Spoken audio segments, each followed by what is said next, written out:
England 2, Germany 0? David Baddiel and Frank Skinner, pause your comedy careers for 1 minute. Re-release is coming home. Reunite with the Lightning Seas. Get anyone on because I think it may be coming home.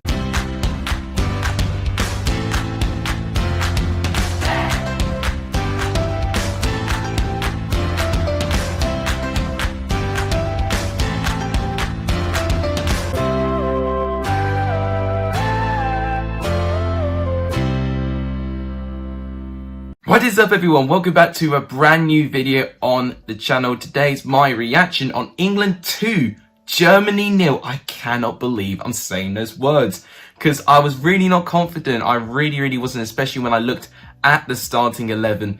But this victory feels so sweet. It gets rid of the revenge of World Cup 90, of Euro 96 and World Cup 2010 as well. All of those bad memories have now been replenished because now we're in the quarterfinals and in our half of the group, we have got an incredibly nice run-in on paper to the final. So I'm going to talk about my reaction on the game. If you guys like what you see, please make sure you do give this video a like. It does tremendously help the channel. Please subscribe if you are new. We're trying to push to 600 subscribers as soon as we can, and please share my channel as well. Without any further ado, let's talk about the reaction. So, unfortunately, I couldn't watch the game because I was out working. But in a way, I'm glad I didn't watch it because I would have been more nervous watching that game than I would have been in my job. Now, as you can see from the attack momentum here, it looks like Germany started well. And that would make sense in terms of the starting 11. I'll react to that first. So the rumours were true. We did go in with a back five. Maguire in the left-sided centre-back with John Stones central centre-back and Kyle Walker in the right-sided centre-back.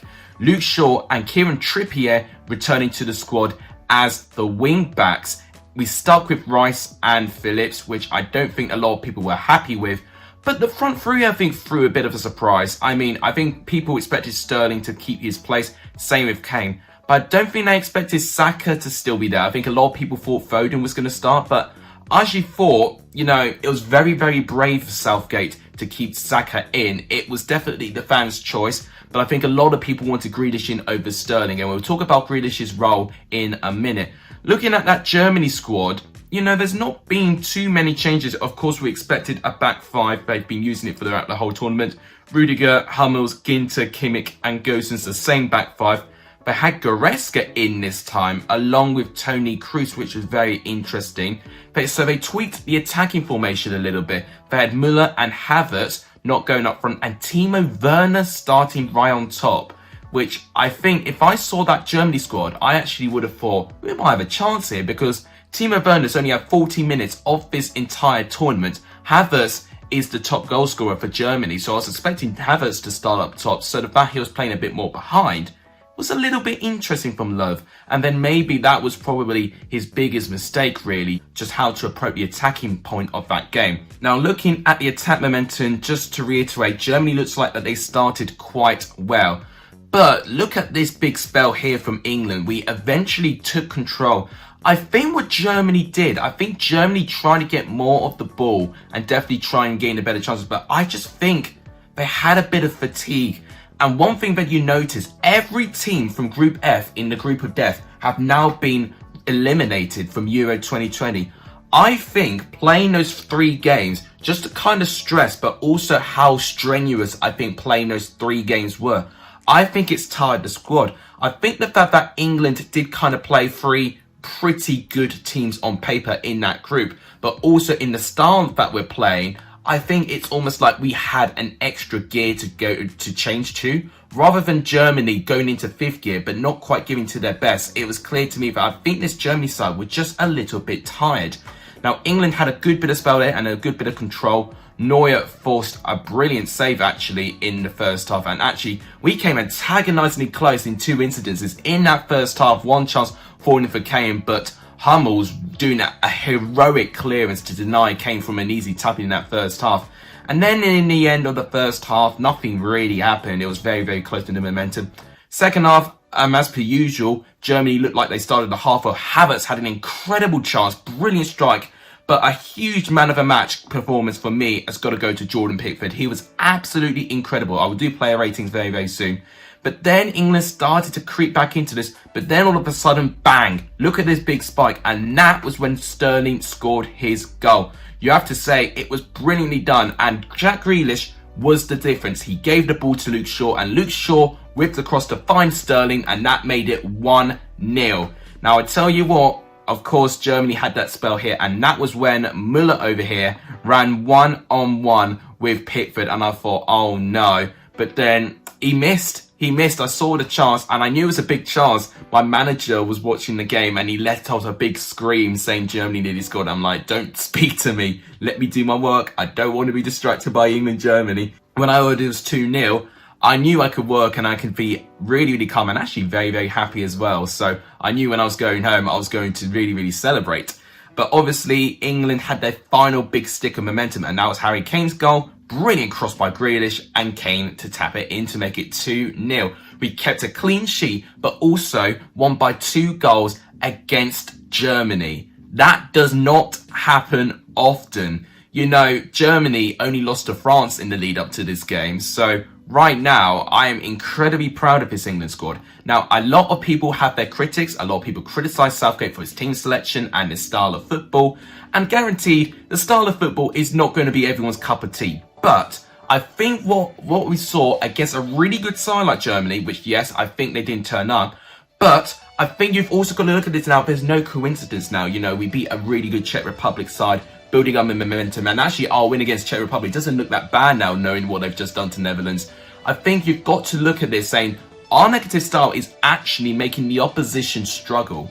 And it's weird for me to say that, but I think when we get a bit more of a ball, but also that we're very, very cautious, I think we're almost inviting the opposition to try and leave gaps in their back line. And that could be what this plan is. You know, it's a bit direct, but also it merges a little bit of tiki-taka play as well. I mean, very little tiki-taka, but we'll go through the stats now. Now, as you can see, XG couldn't be any closer. In terms of chances, look at that. Germany just edged us on XG, but that's because of the chances they had. Pickford made a brilliant save on Werner in the first half, and Havertz, of course, in the second half did really close, and Müller should have scored that chance, to be honest with you. So that's why the XG for Germany is quite high. We did have chances of our own, but they weren't as clear-cut as Germany's for me. Possession, Germany did outpossess us very, very slightly, 54-46. Total shots, we only had 5 shots in this game. So right now, we haven't really created too much, but what we were really good at, look at this, 4 shots on target to their 3, we were clinical. And that was a really big criticism, especially when we lost to Scotland, where we didn't have too many chances, and of course we didn't take them either. If we're clinical like that for the other games, we can beat anyone. We really can. In terms of shots on target, Germany had 4. Also, it means that Germany were very, very wasteful with their opportunities. Look at that, 11 fouls from England, so. And of course, we had 3 yellow cards from that. I don't know if any of the players were banned. I would have known if I did actually watch the game live. 3 big chances. Look at that. England had 3 big chances. And of course, we only missed 1 of them. And that, I think, was the moment when Harry Kane nearly scored that tap-in. So that is what happened there. And look at that. 2 big chances missed from Germany. The Müller chance, but also the chance from Werner. And because both those chances were missed, either saved or wide of the post, Germany didn't take their chances and they punished themselves from it. And, you know, that's what we really, really got to take praise for England, though. They took their chances. Germany did have their chances. It wasn't a perfect performance. I'm not saying that. But I actually have to think, against a really good Germany side, for the fact we did limit them, and Pickford still keeping 4 clean sheets in a row. Last time we kept 4 clean sheets, funny enough, was 1966. So the optimism is really, really high. And also the last time we kept a clean sheet against Germany was in 1966. So there's a lot of parallels going on at the moment. Now, in terms of passes, yeah, Germany did edge us with that. Accurate passes, they just edged us there as well. But look at that long balls, and England actually did more of that successfully. So it does tell us that we are doing a little bit more of a direct sort of football compared to Germany. But it meant we were getting a lot more success in trying to find gaps in that back line. And look at that, the crosses. And that was one thing that wasn't done enough against Scotland. We're doing a lot more successful crosses now. In fact, they both did 13 crosses, to be fair. But the fact we're winning those crosses, I think that's important. And look at that. 4 of them won. 2 of those crosses won were actually goals. And you know what? it frustrates me because I actually think if we did that against Scotland, we could have scored a couple of goals. But it's good that Southgate's now recognised where our strength is. It's down wide, but also putting crosses into the box and being a little bit more direct. In terms of dribbles, we actually did more than Germany, or did more successful dribbles than Germany, which then you've got to give credit for the pressing, because I think we really pressed Germany so hard.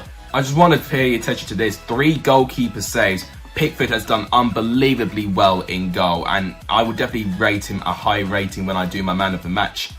In terms of clearances as well, look at 21 clearances. Our defence was in tip-top shape, and I am very, very proud of how we did so well against this Germany side. And look at that, we only needed to make 2 substitutes.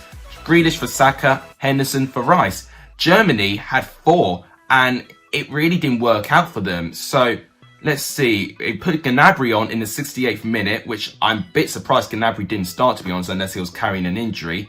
And if you look at that, when they were 2-0 down, Love made Sané and Kane go on. I think he should have put Sané on a little bit sooner.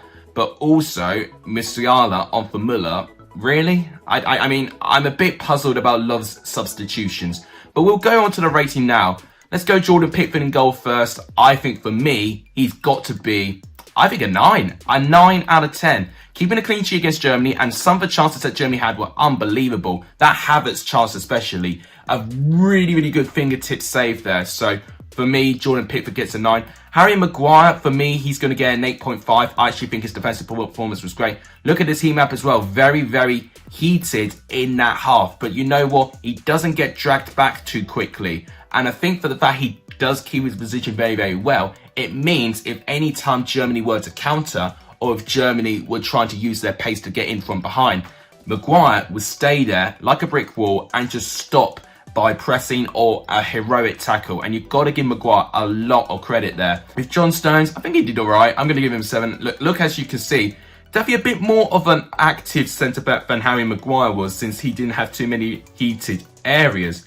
But as you can see, he definitely ran a little bit more of the pitch, definitely trying to be a little bit more advanced. So his role definitely, probably as one of the centre-backs to actually deliver a couple of long looping balls there. Definitely a centre-back that pressed a little bit more than what Maguire did. Kyle Walker, for me, I'm going to give him 6.5. I thought he was all right. I do think maybe he could have been a little bit better there. Trippier, for me, I'm going to give a 6.5 as well. You know, I don't really think too much of it, really. You know, in terms of what he created, he didn't create too much, to be honest with you.